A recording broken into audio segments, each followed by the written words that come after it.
അദ്ദേഹം പറയുന്നതും ഞാൻ പറഞ്ഞല്ലോ മുഴുവൻ ഞങ്ങൾ അംഗീകരിക്കുന്നൊന്നുമില്ല. അദ്ദേഹം പറഞ്ഞത് ഞങ്ങൾ പറഞ്ഞപ്പോൾ അദ്ദേഹം മൗനത്തിൻ്റെ വാൽമീകത്തിലായിരുന്നു. അദ്ദേഹം സപ്പോർട്ട് ചെയ്ത അസംബ്ലിയിൽ ഇത്തരം കാര്യങ്ങൾ സുശീദാസിനെ കുറിച്ചും മറ്റു കാര്യങ്ങളൊക്കെ അസംബ്ലിയിൽ ഞങ്ങൾ പറഞ്ഞപ്പോൾ അദ്ദേഹം മൗനത്തിലായിരുന്നല്ലോ, എന്ത് സപ്പോർട്ട് ചെയ്തില്ല. അപ്പോൾ അദ്ദേഹത്തിൻ്റെ വാക്കുകൾക്കല്ല പ്രശ്നം. അദ്ദേഹം എന്തെങ്കിലുമൊക്കെ പറയും രക്ഷപ്പെടാൻ. പക്ഷെ ഞങ്ങളെ സംബന്ധിച്ചിടത്തോളം അൻവർ എന്നതിനപ്പുറത്തേക്ക് അത് ഉയർത്തിക്കൊണ്ടുവന്ന ഇഷ്യൂകളുണ്ട്. ആ ഇഷ്യൂകളിൽ കേരള ജനതയ്ക്ക് പൂർണ്ണമായ വിശ്വാസമുണ്ട്. മുഖ്യമന്ത്രിയുടെ നടപടികൾ കാണുമ്പോൾ അദ്ദേഹമാണ് ഇതിനൊക്കെ ഉത്തരവാദി എന്നുള്ള ആരോപണം ശരിവെക്കുന്നതാണ്. അതിനെക്കുറിച്ച് മറുപടി പറയണം മുഖ്യമന്ത്രിക്ക്. അതുകൊണ്ട് തന്നെ ഇത്രയും വലിയ ആരോപണങ്ങൾ അകത്തു നിന്ന്, LDFിൻ്റെ അകത്തു നിന്ന്, LDFിലെ ഏറ്റവും പ്രധാനപ്പെട്ട പാർട്ടിയിൽ നിന്ന്, LDFിൻ്റെ MLAമാരിൽ നിന്ന്, മുൻ MLAമാരിൽ നിന്ന് ഒക്കെ ഉണ്ടായ ഈ ആരോപണത്തിൻ്റെ വെളിച്ചത്തിൽ അദ്ദേഹം സ്ഥാനമൊഴിയാൻ തയ്യാറാകണം. ഇനിയും അധികാരത്തിൽ കടിച്ചു തൂങ്ങിയിരിക്കുന്നത് ജനാധിപത്യത്തിന് ഭൂഷണമല്ല.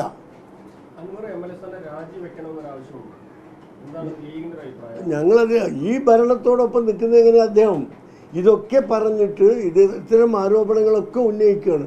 എന്നിട്ടും അദ്ദേഹം ഭരണകക്ഷി MLA എന്നാണ് പറയുന്നത്. അതെങ്ങനെ ഇത്തരം തെറ്റുകളോട് അദ്ദേഹം താതാത്മ്യം പ്രാപിക്കുക, ഒരുമിച്ച് നിൽക്കുക? 4-ാം തീയതി അസംബ്ലി തുടങ്ങുകയാണ്. അദ്ദേഹം ഈ കള്ളന്മാരുടെ കൂട്ടത്തിലല്ലേ? ഏറ്റവും വലിയ കള്ളനാണ് മുഖ്യമന്ത്രി എന്ന് പറഞ്ഞയാൾ ആ മുഖ്യമന്ത്രിയുടെ കൂട്ടത്തിലല്ലേ പോയി ഇരിക്കാൻ പോകുന്നത് 4-ാം തീയതി? നമുക്ക് നോക്കാം. ഏതായാലും ഞങ്ങളും അദ്ദേഹമായിട്ട് ബന്ധമൊന്നുമില്ല.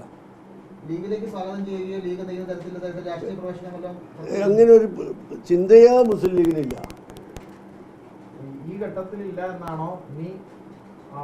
ഏത് ഘട്ടത്തിലും അങ്ങനെ ചർച്ച മുസ്ലിം ലീഗിലില്ല. അൻവർ ലീഗിലേക്ക് വരാമെന്നും പറഞ്ഞിട്ടില്ല, ലീഗ് അൻവറിനെ സ്വീകരിക്കുമെന്നും പറഞ്ഞിട്ടില്ല. പിന്നെ എന്തിനാ ഈ സാങ്കല്പികമായ ചോദ്യങ്ങൾ? മണ്ഡലം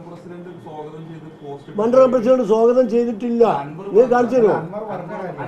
നിങ്ങൾ കണ്ടതല്ലേ, ഫേസ്ബുക്കിൽ നിങ്ങളല്ലേ പുറത്തിട്ടത്. അതിൽ സ്വാഗതം എന്നൊരു വാക്കുണ്ടോ? ഞാൻ പറഞ്ഞോട്ടെ, അത്തരം ഒരു പ്രതികരണം നടത്തിയപ്പോൾ അതിനെ വിലക്കിയതാണ് മുസ്ലിം ലീഗിന്റെ ഉന്നത നേതാക്കൾ അൻവർ പറയുന്നുണ്ട്. അൻവറിന് താല്പര്യം ഉണ്ടെങ്കിൽ നിങ്ങൾ സ്വാഗതം ചെയ്യുമോ? അൻവറിന്റെ താല്പര്യമോ അൻവർ വിലക്കിയതോ അൻവറിന്റെ വാക്ക് വെച്ചിട്ട് മുസ്ലിം ലീഗിനെ എന്തിനാ അളക്കുന്നത്? അൻവർ മുസ്ലിം ലീഗിന്റെ ഭാഗമല്ലല്ലോ.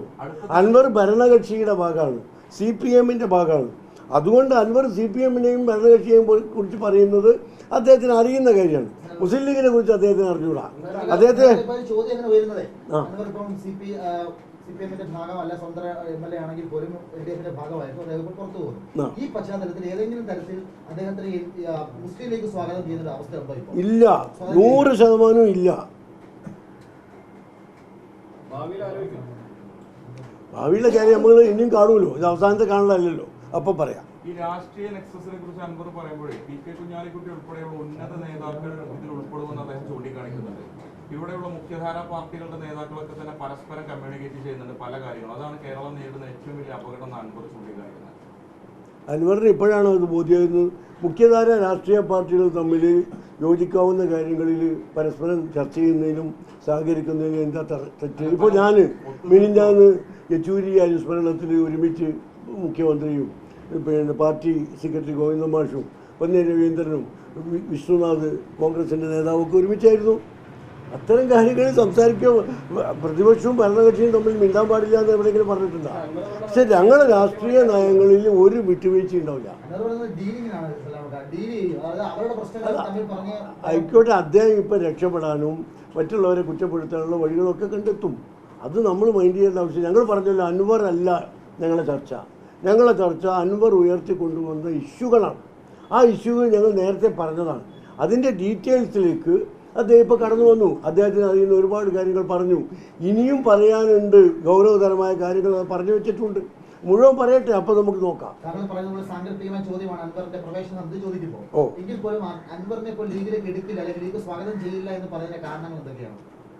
അതൊരു സാഹചര്യം ഉണ്ടായിട്ടില്ല. അൻവർ ലീഗിലേക്ക് വരുമെന്ന് പറഞ്ഞിട്ടില്ല. മുസ്ലിം ലീഗ് അതിനെ കുറിച്ച് ചിന്തിച്ചിട്ടുമില്ല. ഇവിടെ രാഷ്ട്രീയ മാറ്റമല്ലല്ലോ നമ്മൾ പറയുന്നത്. അൻവർ കേരളത്തിൽ ഉയർത്തിക്കൊണ്ടുവന്ന ഇഷ്യൂകളുണ്ട്. ആ ഇഷ്യൂകൾ മാത്രമാണ് പ്രശ്നം. ഒരാളുടെ രാഷ്ട്രീയ മാറ്റമോ പാർട്ടി മാറ്റമോ കൊണ്ട് ഇത് അവസാനിക്കുമോ?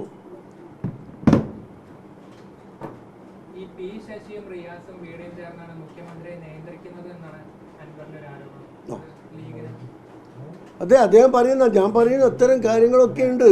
ഇതിൽ സ്വതന്ത്രമായ നിഷ്പക്ഷമായ ശക്തമായ അന്വേഷണം നടക്കണം. ആ അന്വേഷണത്തിന് നടക്കുന്നവരെ കുറ്റാരോപിതരായ ആളുകൾ മാറി നിൽക്കണം, മുഖ്യമന്ത്രി അടക്കം.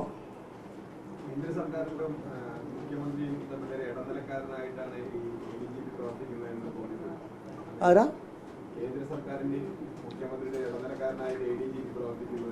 അങ്ങനെയല്ലേ വാർത്തകൾ പുറത്തു വരുന്നത്? മുഖ്യമന്ത്രിക്ക് വേണ്ടിയാണ് RSS നേതാക്കന്മാരെ 2 തവണ ADGP പോയി കണ്ടത് എന്നത് അൻവർ ഉന്നയിച്ചു.